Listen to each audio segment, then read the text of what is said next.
Hey, what's going on, everyone? Welcome back to the channel and another episode of Dump and Chase. Yes, we had our talk on Saturday about every trade that went on in the NHL and how it could be affecting teams. But now we're looking at these teams as a whole, where they could be going. Are they better? Are they worse? Which teams will be picking first overall because they sold so much? Prospect talk and some other aspects as well as the cap going up $30 million in a couple of years. Yeah, there's a lot to get into for this podcast. But before we get into all of that, make sure you go like, subscribe, ring that bell, and comment. I want to hear what all of you have to say. It's always important because I want to know what you are all thinking. And if you think I'm seeing it wrong, right? Like, what do you want me to talk about? What do you want me to say? I want to hear it as well. But let's not waste any more time. Let's get right into the video. And the first thing that we'll be starting off with is the Buffalo Sabres, who in an absolutely crazy game won 8-7 against the Tampa Bay Lightning, arguably one of the better teams and one of the cup favorites in the NHL this season, 8-7. And I wasn't able to watch the game. I can only see highlights and different types of plays throughout because it was only played in the US. But easily, and even just watching that stuff, one of the better games of the year. And this wasn't even because of the goals. This was because of the fights, the just anger in these two teams. And it's unlikely that we'll see these two, especially on the pace that they are right now, against each other, unless someone steps up. But this could be a cool second round. And look, this could be fun. Now, would I give Buffalo the disadvantage here in a series? Of course I would. Tampa has so much experience throughout the years, especially with those players and how guys can play. We're not going to see 8-7 games every time. But this was easily the best one of this month so far, and possibly the game of the year. I do want to do some type of ranking with all the games I've had through the stuff that I've done. But yeah, no, that easily one of the better games. The only other one I can think of was the Colorado Leafs one earlier on. I think that was like January. That was really fun. But this one arguably better in that way. But with the Sabres here, how well that they've done on this season is insane. I mean, Tage Thompson has been producing really well, 34 goals, 70 points in 64 games. Rasmus Dahlin is almost a point per game as a defenseman, arguably there for the Norris if it wasn't only point-based, it seems, these days. Alex Tuch, Ryan McLeod, he's almost at 50 points. He's been such... I would like to point out, since coming over from the Edmonton Oilers, he was a good player, probably destined for a third-line role there. Ever since he's came over to the Buffalo Sabres, like he's playing 17 or almost 18 minutes actually on average. Almost 50 points this season, probably going to hit 50 points. I'd be surprised if he doesn't, considering he's 5 away. He's been so good. Josh Doan, he scored an absolutely disgusting goal in that game against the Tampa Bay Lightning. He's at 44. Jack Quinn, Bowen Byram, Zucker, he's chipped in here and there. Even in the games, he hasn't played as many. 34 in 45 games is still nuts. The Buffalo Sabres have been able to produce or get production on every aspect of their lineup, whether it means defensemen to forwards, everything else. Now, was I, we talked about this in the trades. Was I exactly happy about the amount that they gave up? I don't think it was an overpayment, but I feel like you could have went to different guys in the defensive market at the trade deadline. Now, I do think Logan Stanley will be a nice pickup. Don't get me wrong, but I do think there was just better choices, and I don't think that's crazy to say. But yeah, this team's so fun. I feel like we all ripped on Buffalo ever since they didn't make the playoffs, right? Like, it's been a long time since these fans, this franchise, these players have seen playoffs in Buffalo. And for so many years, even at the start for a small amount of time, people did not want to go to Buffalo. And we kind of saw that with Colton Parayko. That may have been more of just him wanting to stay in St. Louis because of the connections he have, or maybe he doesn't want to live in Buffalo. Either way, depending on if they're doing good or not, you still kind of see that today. But the Sabres have really turned a nice dime and have started to cultivate something nice here. Now, for this to kind of build up, you're going to have success for sustained time, for multiple years, for guys to be like, yeah, I want to go to Buffalo to win. Right now, I mean, there are people who have bought into that. I think Dahlin has or has now. You saw his quote with how long it was since they had those wins and success. Alex Tuch feels like he's always been bought in. And it's kind of trickled down from there. And even when you look at the Buffalo Sabres and what has worked so well for them, the goaltending is really what's worked well. Now, it doesn't show Colton Ellis, who hasn't had the greatest season, but I think has fared well for the most part. But guys like Alex Lyon, 915, a 264 goals against on the season. He has 17 wins. He's 17-8-3. Ukko-Pekka Luukkonen, who just so unfortunate that he wasn't able to go to the Olympics. He got hurt. Really, yet again, another part here, turned a dime, a 905, a 274. There was a point in this season where he was not doing well, and it was not looking good for him. And now, over the last 20 games, the Buffalo Sabres are 15-3-2 on a 7-game winning streak to get all the way back up in the standings to where they are now first in the Atlantic, which is nuts. And even when we look at division, the Carolina Hurricanes are only 2 points ahead of the Buffalo Sabres. Imagine you said this at the start of the season. No one would believe you, obviously, because of how things have gone for the Sabres. But this is nuts. 8-1-1 in their last 10. They are deadly at home, 28-3. They have a plus 32 goal differential. The Sabres are legit, which is, again, still nuts to think about. It's still so nuts. Something is in my eye. I'm sorry. But so nuts for the Sabres. It is crazy. And for the Carolina Hurricanes, I'll talk about them like quickly here because, it was supposed to be with the Sabres. Very disappointing that they didn't pick up any center, and I get it with the prices, and maybe it's something you circle back to in the offseason, but very disappointing on their end. I feel like they're destined for a conference final loss in like game 5 or 6 again. We'll see. But yeah, the Buffalo Sabres, shout out to them. Shout out to them. And even when we look back to the wild card, Montreal Canadiens, 78 points. They have a 6-point gap on the wild card spots as of now. A 5-point gap on the Wings, who are holding on to that third place spot. We're gonna have to see how they're gonna do down the stretch here. March is always a pretty tough one for them. They're 4-4-2 in their last 10, and yeah, it's going to be interesting to watch them. We'll get into the Penguins later on, and their crazy win. But yeah, like the Sabres being almost the top of the East, and second in the East, and first in the Atlantic, nuts for them. So I wanted to start this off with the Sabres and how well that they've done. And in a conversation that they definitely won't be in, or I guess hopefully they don't have a massive fall off, is the NHL draft in this year. The summer 2026, Gavin McKenna, Stenberg, Veerhoff, still the top 3 there. Still crazy to see the Leafs and how they had to sell. We're not really going to be getting into them in this podcast, but yeah, crazy there. Shout out to Alberts Smits. We'll talk about him pretty soon here. But yeah, the Sabres will not be in this talk, but one team that definitely is the Vancouver Canucks. In the last 20 games, 3-14-3. It has not been good for them. And even before that win against the Chicago Blackhawks, like, look at those losses pile up in this time, which is nuts. Outscored 82-44. 9 points throughout this time. I think for all of us, when we were talking about the Vancouver Canucks, I had one of the challenges for me was, are the Canucks going to be over 90.5 points? And I thought they were maybe going to be like low 80s, maybe like high 70s.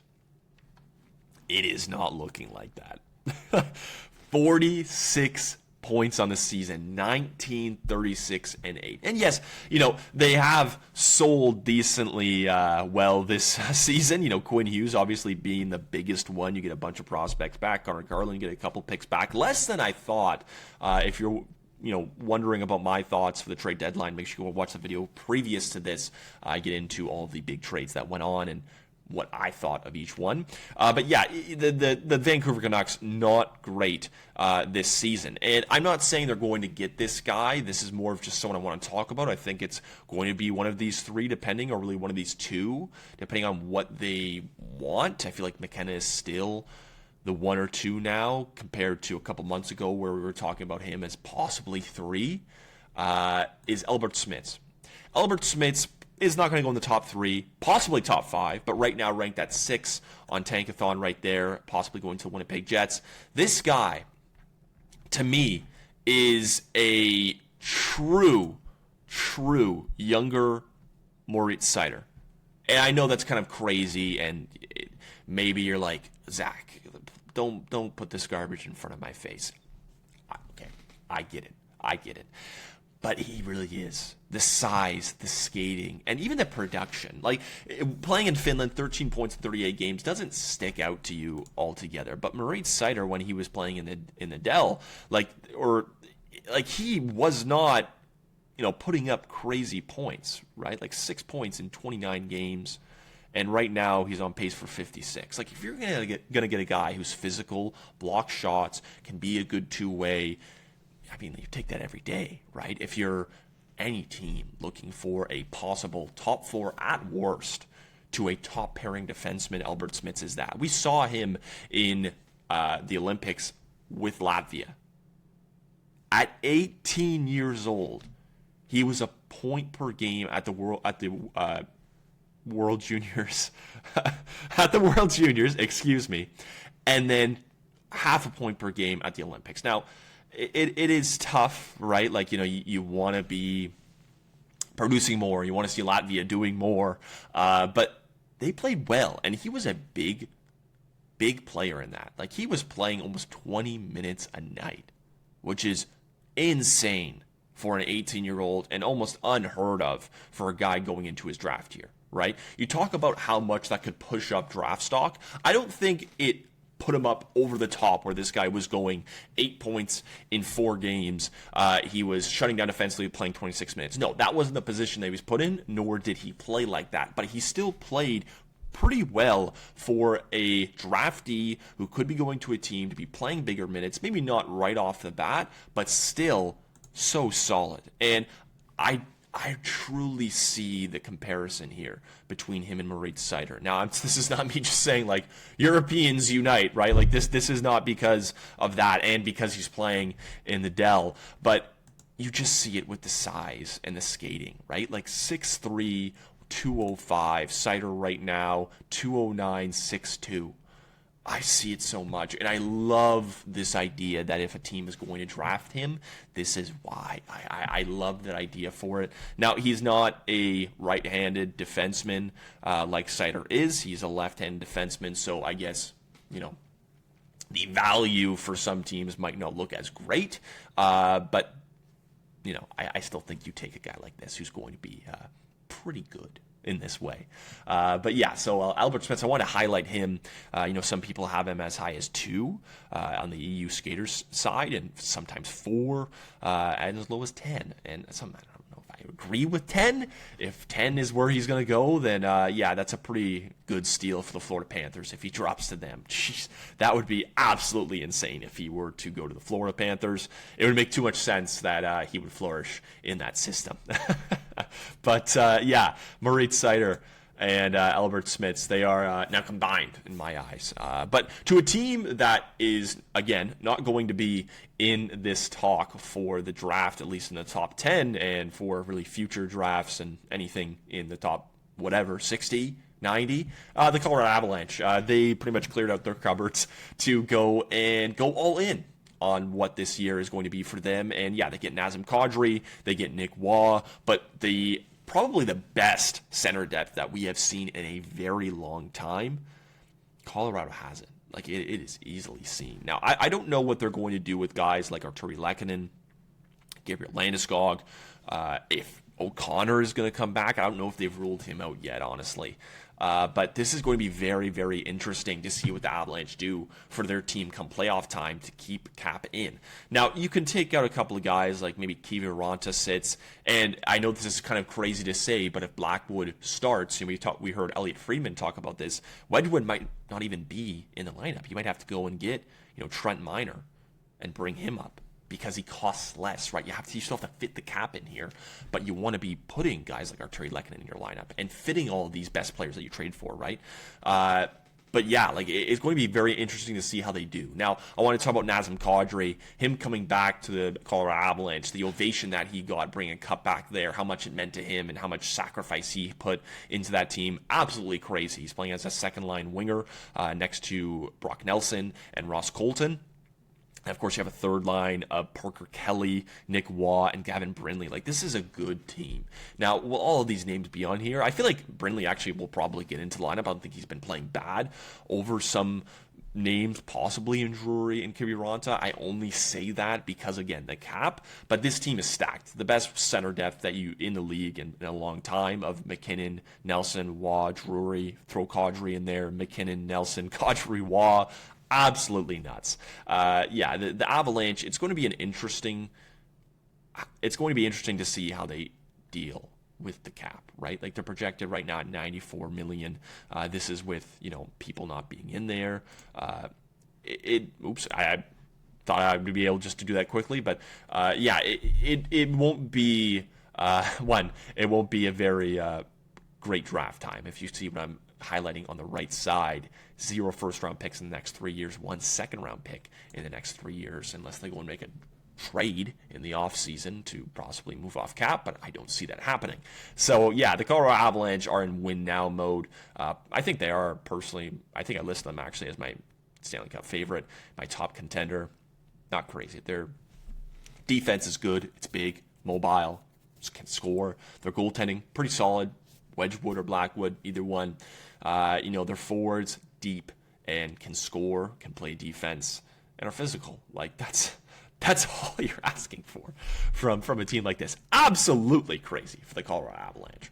The second last thing I want to get into, the game yesterday. So not only were we treated to the Buffalo Sabres and the Tampa Bay Lightning in an 8-7 thriller with so many fights and just so much aggression, but the Pittsburgh Penguins, with no Sidney Crosby, no Evgeny Malkin, are winning 5-4 against the Boston Bruins, who are fighting for points here. Now, they still pick up a point, and we'll go back to the standings here for a second in the East. They're at 76, a 3-point gap over the Columbus Blue Jackets, who have a game in hand on them. And then Ottawa, who's also fighting, they're at 71 points. They're 5 points back. The Penguins, they go and pick up big ones. 78 points for them, second in the Metro right now. Still not comfortable, but look at this lineup. That is tough, right? Like, you talk about needing center depth. Like, Tommy Novak has been taking a ton of faceoffs in this time. Blake Lazat's getting more time than you think. You'd think that Noel Chari would be going down the middle, or even just get someone in there. It has been a tough time for the Pittsburgh Penguins in terms of their depth and guys being able to play. Now, their defense, not exactly crazy different, but when we look at the injuries and everyone who's not here, it's a little tough. Brazo's day-to-day, Crosby and Malkin, of course, not in the lineup. Ryan Graves, Jack St. Ivy, some guys who arguably could be in, could be out. The fact that they were able to storm back in this game and make something happen, you talk about a 3-goal third period, and then to win it in overtime. Absolutely insane. And to just dominate in the shot category as well.